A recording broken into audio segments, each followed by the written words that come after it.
And welcome back, everybody, to another episode of 31 Days Through the Proverbs. We're on day 11, Proverbs 11 today. Let's go ahead and jump into the text. Proverbs 11, verse 1.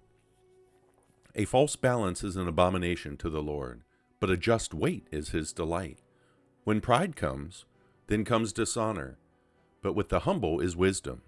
The integrity of the upright will guide them, but the crookedness of the treacherous will destroy them. Riches do not profit in the day of wrath, but righteousness delivers from death. The righteousness of the blameless will smooth his way, but the wicked will fall by his own wickedness. The righteousness of the upright will deliver them, but the treacherous will be caught by their own greed. When a wicked man dies, his expectation will perish, and the hope of strong men perishes. The righteous is delivered from trouble, but the wicked takes his place. With his mouth the godless man destroys his neighbor, but through knowledge the righteous will be delivered. When it goes well with the righteous, the city rejoices, and when the wicked perish, there is joyful shouting. By the blessing of the upright a city is exalted, but by the mouth of the wicked it is torn down.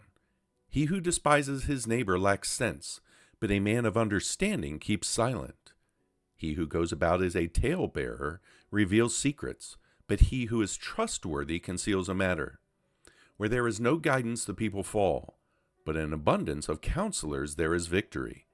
He who is a guarantor for a stranger will surely suffer for it, but he who hates being a guarantor is secure. A gracious woman attains honor, and ruthless men attain riches. The merciful man does himself good, but the cruel man does himself harm. The wicked earns deceptive wages, but he who sows righteousness gets a true reward. And he who is steadfast in righteousness will attain to life. He who pursues evil will bring about his own death. The perverse in heart are an abomination to the Lord, but the blameless in their walk are his delight. Assuredly, the evil man will not go unpunished, but the descendants of the righteous will be delivered. As a ring of gold in a swine's snout, so is a beautiful woman who lacks discretion. The desire of the righteous is only good, but the expectation of the wicked is wrath. There is one who scatters, and yet increases all the more. There is one who withholds what is justly due, and yet it results only in want. The generous man will be prosperous, and he who waters will himself be watered. He who withholds grain, the people will curse him, but blessing will be on the head of him who sells it. He who diligently seeks good seeks favor, but he who seeks evil, evil will come to him. He who trusts in his riches will fall, but the righteous will flourish like the green leaf. He who troubles his own house will inherit wind, and the foolish will be servant to the wise-hearted.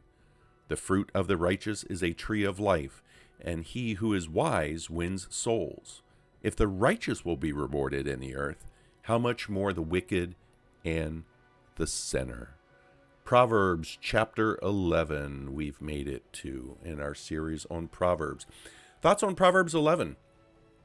Again, we're definitely seeing the contrast between the righteous and the wicked throughout these. And we're in a section of chapters where I know the New American Standard does it. It actually highlights that title, the contrast between the righteous and the wicked, above each one of these chapters. I think it's like 10 down through chapter 18. But so we're in a series of those where we're going to get this back and forth of the contrast in those. So as I was reading this, what jumped out at me, verse 18, the wicked earns deceptive wages, but he who sows righteousness gets a true reward. Notice that the wicked is still earning wages. Notice that the wicked is still gaining monetary value from what they're doing, okay? But it's a deceptive wage. But he who sows righteousness gets a true reward. And don't forget, that reward may not be in this lifetime. That's something important that we really need to remember as believers in Christ. Name it and claim it. The prosperity gospel is not true. It's a lie from the pit of hell. And with that in mind, we have to remember that if you look at 2 Corinthians 5:10, for we must all appear before the judgment seat of Christ, so that each one will get paid back for what he has done in the body, whether good or worthless. We have a whole series on the judgment seat of Christ. You can go back and take a look of that. That's the verse that jumped out at me with Proverbs 11 today. I hope you're doing well. I'm praying you're having a blessed day and a God-honoring day as well.